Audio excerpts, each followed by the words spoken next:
profesional ya, memilih menjadi penulis di tahun 78. Sebelumnya hanya menulis tapi tidak dipublikasi.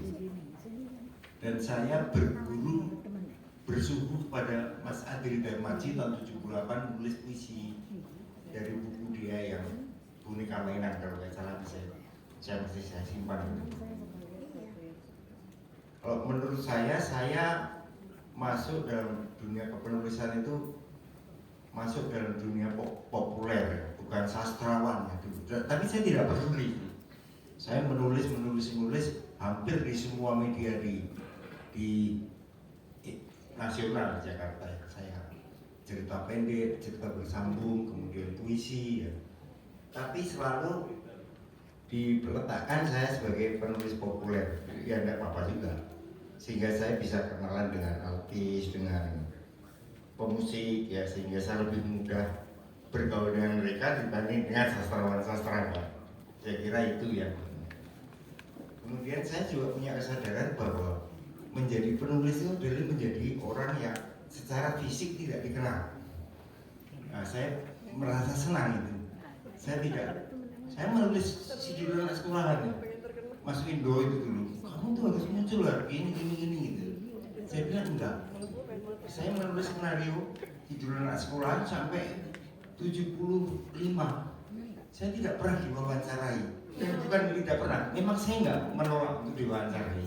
Sama seperti saya menulis lagu Harta Berharga. Saya tidak dikenal sampai Mas Windo pada saat mendapat itu piala Maya atau piala apa itu, saya ditarik ke atas, bilang orang mengira yang mengarang lagu Keluarga Cemara itu adalah saya, yang menulis adalah Hari Cahyono. Itu saya simpan sampai sekarang. Saya sekarang jadi berpikir, untuk apa itu muncul seperti di publik gitu? Untuk apa ya gitu? Karena apa? Kebetulan karya-karya saya itu menjadi terkenal ketika dia difilmkan, ketika dia terlibat dengan banyak orang, ketika lagu saya dinyanyikan oleh orang lain gitu. Jadi memang mereka lah yang harus mendapatkan nama, mendapatkan ya sekarang misalnya Sidul, Rano Karno, tidak apa-apa juga gitu. Tetapi ketika itu dibicarakan sebagai naskah, maka naskah itu masih ada skenario itu 75 biji, dan itu yang dipakai oleh James R. Lapian, dari S3-nya di Amerika, memakai skenario itu. Jadi kesadaran saya untuk itulah yang mungkin membuat saya sama Mas Windo itu di luar radar gitu. Dan ini yang mungkin membedakan dengan seniman sekarang ya, dengan adanya medsos, sehingga orang bisa muncul secara visual, divisualkan, dan itu tidak apa-apa juga gitu, tidak apa-apa juga. Saya kira pengalaman saya yang paling mengesankan buat saya adalah kesediaan menjadi orang nomor 2, kesediaan orang menjadi di belakang layar, itu yang agak susah dipahami oleh orang-orang seniman sekarang ya.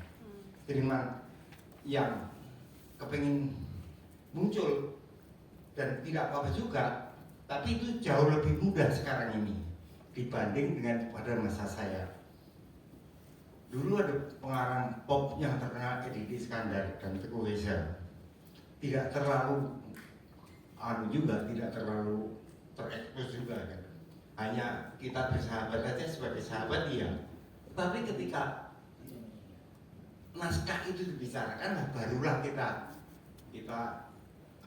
tidak bisa dimanipulasi lagi gitu, kira-kira begitu. Saya merasakannya seperti itu, Mas Jody. Ya, oke gitu. Ya, tepuk tangan untuk kedua narasumber kita. Jadi tadi pagi itu saya sengaja muter film Selamat Tinggal juga untuk mengingatkan kembali, dan saya agak tersinggung juga tuh nggak ada nama Mas Hari Cahyono di